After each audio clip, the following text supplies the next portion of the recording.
Hello friend, नमस्कार। मैं Neetu mysterious blog से आपका स्वागत करती हूँ।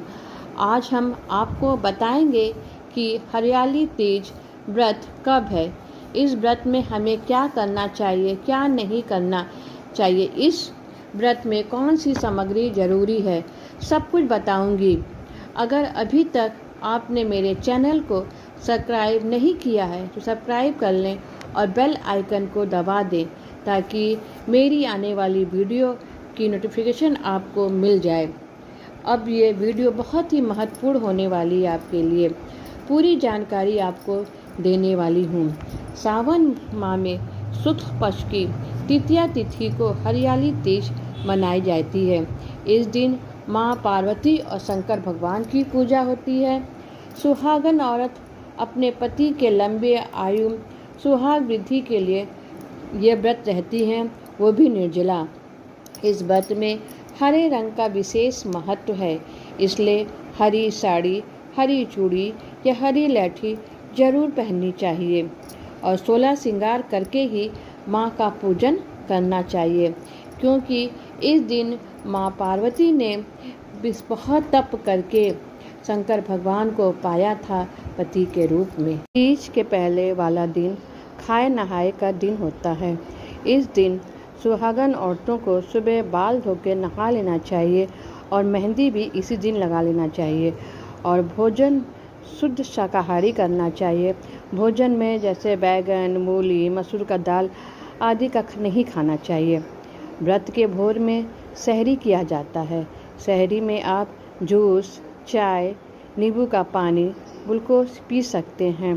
कहीं कहीं तो मीठा पकवान खाने की प्रथा है, तो आप सहरी में मीठा पकवान भी खा सकते हैं। इस दिन सवेरे उठकर अच्छे से नहा धोकर साफ सुथरे कपड़े पहन के माँ के सामने संकल्प लेना चाहिए, हे माँ, मैं निर्जला व्रत हूँ, आपका मुझे ताकत दीजिए, मैं इस व्रत को अच्छे से कर सकूँ।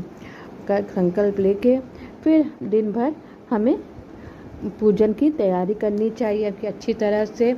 ये पूजा आप सुबह भी कर सकती हैं और शाम को भी कर सकती हैं, लेकिन इसमें शंकर भगवान की भी पूजा होती है।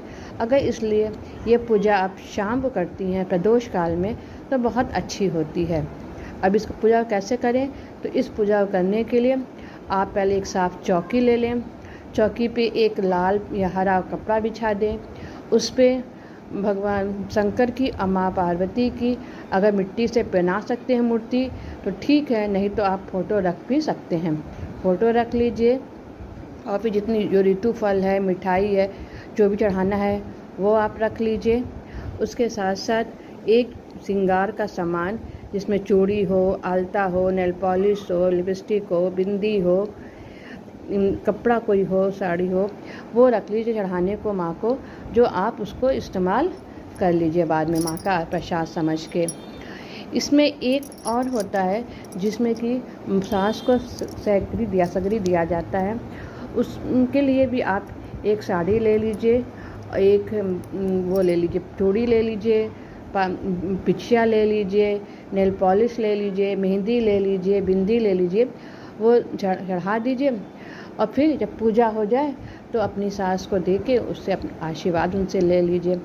इसके साथ ही आपको पूरा 16 श्रृंगार करना है।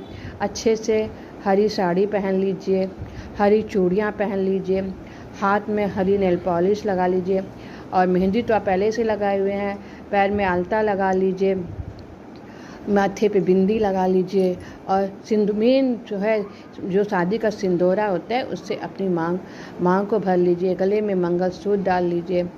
पूरा 16 श्रृंगार करके नथिया है, टीका है, सब पहन के और साथ ही जब पूजा करने बैठिए तो शादी की जो चुंदरी होती है उसको भी डाल लीजिए।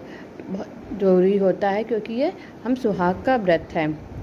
उसके बाद इस व्रत में कथा सुनना भी बहुत ज़रूरी होता है, इसलिए आपको कथा ज़रूर सुननी चाहिए।